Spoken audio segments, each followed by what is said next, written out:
enable them to unlock their members to participate in more general team fights around neutrals. Kirk, unfortunately, getting punished quite heavily. Oh, and good. King Kong try to finish it off with Pinkman as well. Farsa comes in right here as they try to actually immobilize King Kong, but King Kong almost being shut down, trying to pull away, but Super Prince able to take down Haji, but Pinkman traded off for King Kong, but at the same time outplay, trying to move away, try to get that kill as much as possible. Onic was able to pull through a lot, and Farsa been picked up for the last hero. Again, I have to say this. I am pretty much made up harder to play into Blacklist, right? Blacklist doesn't have quite the same front to back, but they have a very good composition for engaging and disengaging. There's a lot of freedom in the way they approach their angles because of this Matilda and just how high mobility their heroes are in general. In that sense, they actually can just go and gank whichever lane that Cho is not in, because I think Onic Philippines doesn't have very tanky heroes in the first place. So that's something they will have to worry about a little bit going into game number 2. Oh, hear it out, guys. Match number 2 for our team of Blacklist International versus Onic Philippines. Going in for a fight with Brusco. A little bit of MSG coming in for a fight with Super Prince as well. It's just going to be a little bit of damage coming in, but it's not going to be enough to pull through any of the first blood just yet. Looking at the emblem setup, I'm not seeing anything too unusual from either side here. I think they're all going for pretty typical emblem sets. In terms of scaling, I think Blacklist has a very, very nice curve, actually. Early, mid-game are all very solid. Onic does have some good burst if they're able to set up with the Cho and the Farsa. Wave the Dragon into Feathered Airstrike is basically a guaranteed kill on almost anyone if the Matilda is not close enough to save them. But even then, it's hard to really fulfill the conditions. The fact that we are seeing that Brusco try to actually go in for the fight, try to actually tease in. A lot of the extension coming in from Onic, try to pull in, but King Kong gonna go all out with the ultimate, trying to push in straight to Blacklist. Just a little bit of tease. I think pretty much he's just trying to get as much input as possible for Onic to get the location-wise of Blacklist himself. But here on mids, they do still try to actually tease a little bit of those fight as well. Again, try to pull in as well. Brusco push into Ziva, but doesn't get anything. One thing Onic has is lane priority, though. Kirk as well as Keller are both actually winning their lanes. That gives him a bit more freedom to move on the map, but Turtle's getting low. RWM been put out right here, and Turtle will be picked out by Blacklist to be stolen itself. But again, those Scream almost able to get a lot of the damage to the Blacklist, but it's still a win for them with that Turtle on their side. Yeah, with a composition like this, it's going to be very hard for Onic to just run into the real-world manipulation, so Haji can just stand there and pop it, but it looks like it doesn't matter too much to Onic as King Kong just walks into the jungle and steals the purple buff away from MP. Up until now, the Alpha has been keeping ahead in EXP because Onic just generally have been more active in invading Blacklist's half of the map. The lack of lane priority means that they won't often have backup that Onic needs to worry about, and that is one way that they can keep themselves ahead in terms of farm. Coming in for a fight, GM Peatman getting into Kurt. 1v1, a lot of damage been put out. Goes in for straight, but and PP pushing in as well, try to clear it off, but it's not gonna be easy as Kurt pulls away straight. The vengeance gonna be forced out there. Kirk had to use it. If he didn't use it, MP would have absolutely killed him under the tower right there. So good coordination from Blacklist. JM definitely went for that initiation because he knew that the Joy was nearby to maybe get the free kill. But baiting out the battle spell is still very good as well. Now they're trying to gank JM instead.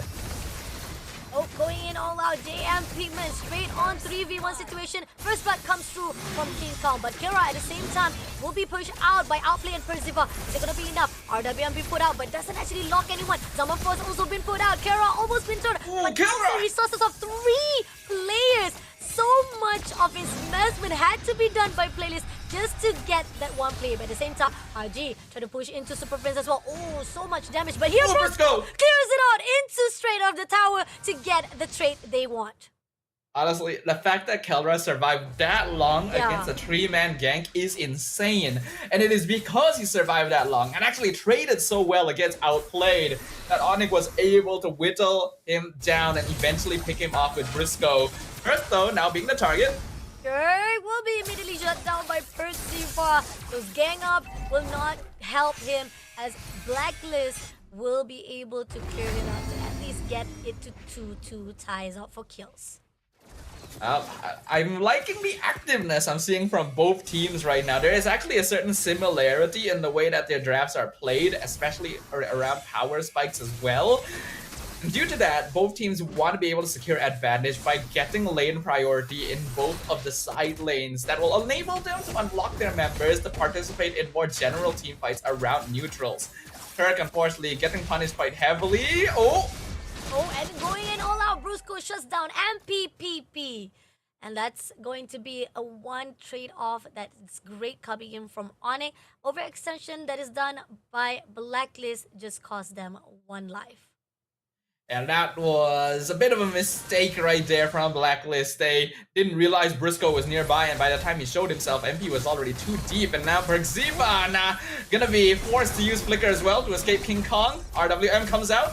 RWM tried to lock down to King Kong, almost able to actually shut him down, but he moves away immediately. And with the circling eagles as well, try to find off his location. It's not Perciva had to move away, but at the same time, right here, Brusco immediately with the waves of dragon. Haji will be able to take down Kara with Brusco being shut down by MPP. That was insanely close. Actually, Kara almost picked up Haji. If he was able to get that last hit, then he would have survived just long enough to maybe dash away from MP as well. But because it didn't happen, Blacklist ended up coming on top in that one, since Onic were very deep in their base and they have a little bit more sustainability to play with. In terms of itemization, Flash completed on Matilda, Flicker from JM, Kirk in trouble now. Oh, even Pigman is also in trouble.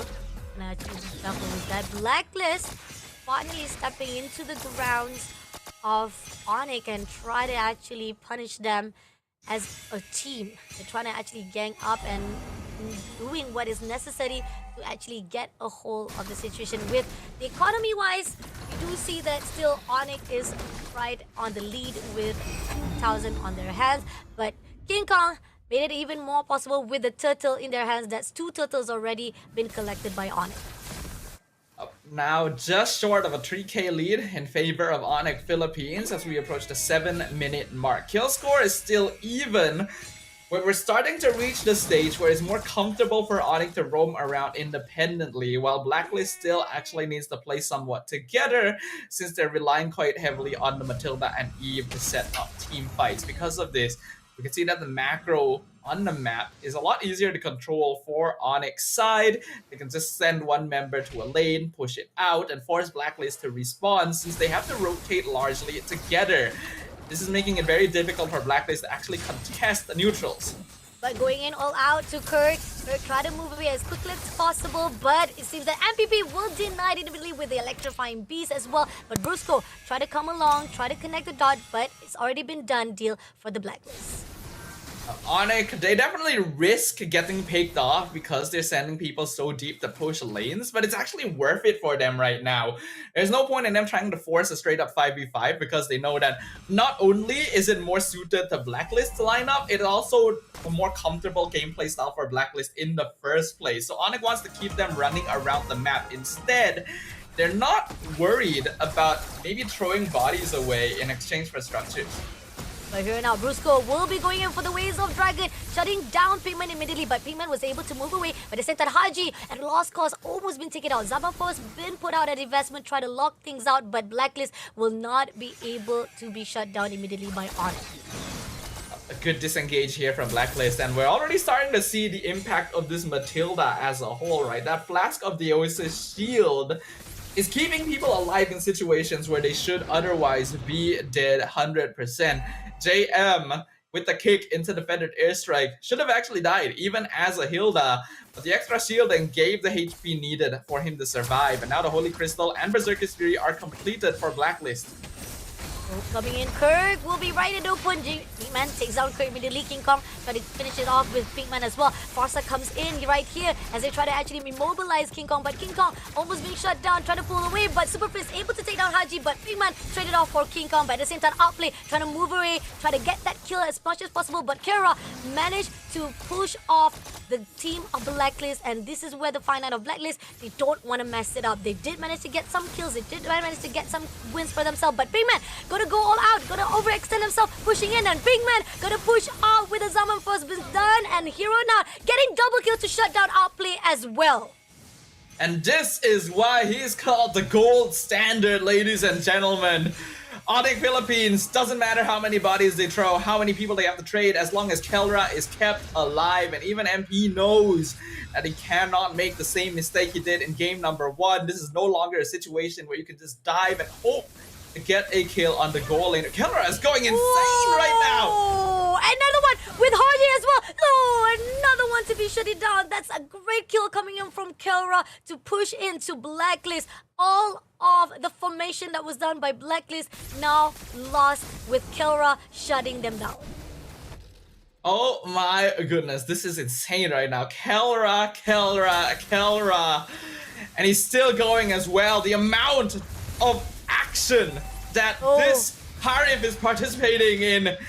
Even JM being forced back by defended airstrike. Onic, there is so much faith in each other in the way they approach this game. The way that they take these team fights can fall apart so quickly if a single player messes up. But they know they can put their faith in each other. They've got each other's backs. They will commit to whatever their responsibilities are, where they are most needed. If you're gonna dive the backline with the gold laner, you are going to see it happen from Onic Philippines, and because of that, they have the Lord. They're gonna push in mid lane.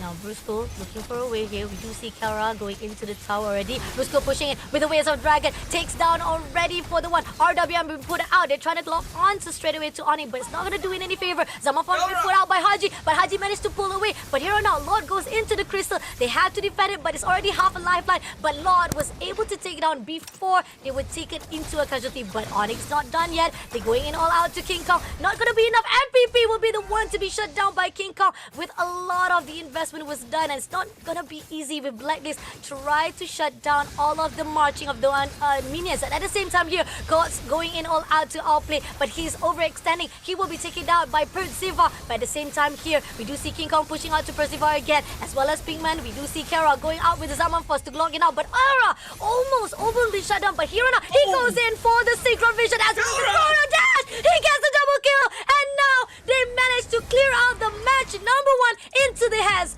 of Onic Philippines with 2-0. The second half of the game will now officially be titled the Kelra Highlight Reel, as this Harif is just playing on a different level entirely. Onic Philippines are a different beast.